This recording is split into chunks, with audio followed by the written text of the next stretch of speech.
قرآن کے اندر کچھ اصولی باتیں بیان ہوتی ہیں، کچھ چیزیں، کچھ احکام خصوصی ہوتے ہیں اور کچھ احکام عام احکامات ہوتے ہیں. تو عام آدمی کے لیے اس میں پرابلم یہ ہوتا ہے کہ علماء حضرات میں اکثر اختلاف ہو جاتا ہے.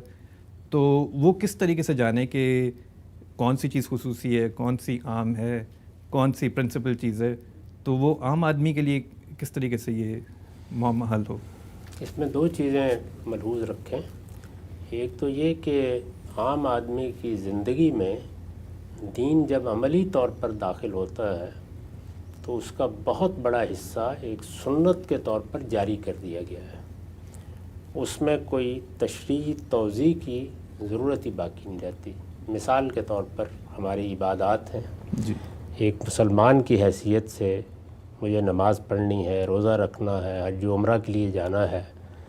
اس کی نوعیت ایسی واضح ہے کہ آپ اٹھ کر کچھ بھی نہ جانتے ہوں اور محلے کی مسجد میں چلے جائیں تو مسلمانوں کو نماز پڑھتے دیکھ لیں گے. جی. جب رمضان کا مہینہ آئے گا تو ایک ایسی فضا پیدا ہو جائے گی کہ ہر شخص تک وہ بات پہنچ جائے گی.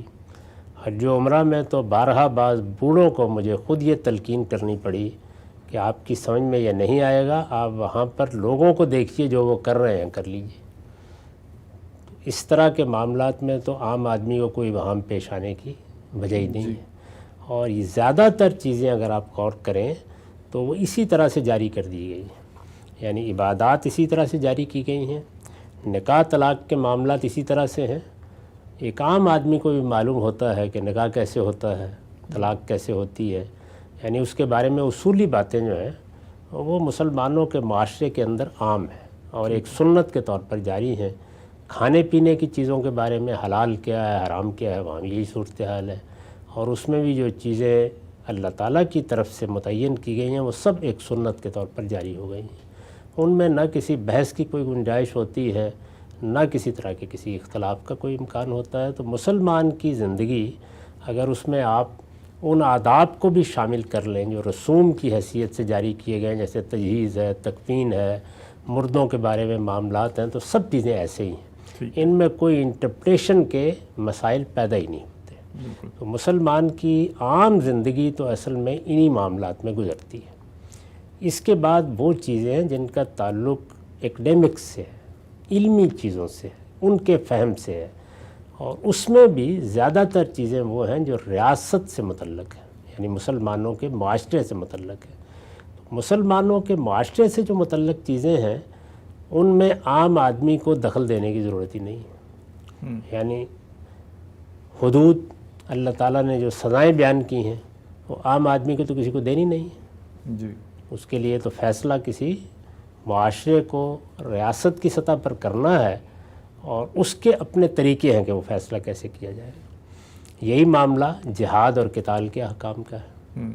تو اگر آپ غور کر کے دیکھیں تو وہ چیزیں جن کی انٹرپریشن میں یا تعبیر میں بڑے علمی اختلافات ہوئے ہیں وہ عام آدمی کی زندگی سے اس طرح متعلق ہی نہیں ہے. عام آدمی اطمینان کے ساتھ جو دین اس کو متوارث ملا ہے، جو مسلمانوں نے ایک سنت کے طور پر اپنے پیغمبر سے لیا اور آگے پہنچا دیا، اس پر عمل کرنا چاہیے. اور اس طرح کی علمی بحثیں جتنی ہیں ان کو اہل علم کے لیے چھوڑ دینا چاہیے.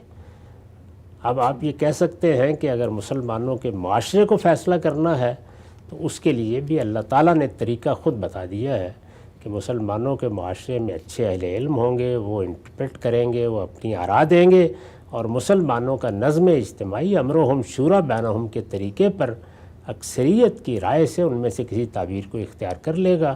دوسرے اہل علم اس کی غلطی بازیں کرتے رہیں گے. تو یہ جتنی بحثیں اس طرح کی لوگ کرتے ہیں وہ اصل میں عملی زندگی سے متعلق ہی نہیں ہے.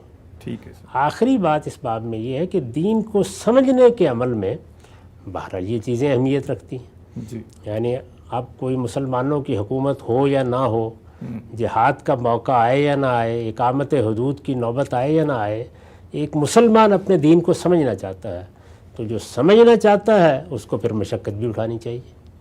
صحیح. اور جو سمجھانا چاہتے ہیں یعنی جو اہل علم دین کو بیان کرتے ہیں وہ ظاہر ہے جب بیان کریں گے تو بتا دیں گے کہ ان دلائل کی بنیاد پر، اس پس منظر کی وجہ سے، اس سیاق و سباق کی وجہ سے یہ کوئی خصوصی حکم ہے یا اس میں کچھ رعایت ہے یا اس طرح کی چیز ہے۔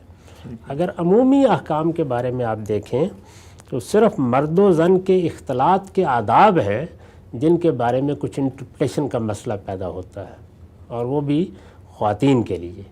تو اس کو آپ اہل علم سے سمجھ لیں، جس چیز پر آپ کا اطمینان ہو جائے اس پر عمل کریں، اس میں بھی کوئی لڑنے جھگڑنے کی بات نہیں ہے۔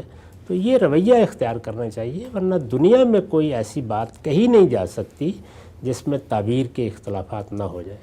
لوگ آپس میں مل کر بڑے بڑے دماغ بیٹھتے ہیں، قانون بناتے ہیں، جی اس میں بھی تعبیر کی بحثیں پیدا ہو جاتی ہیں۔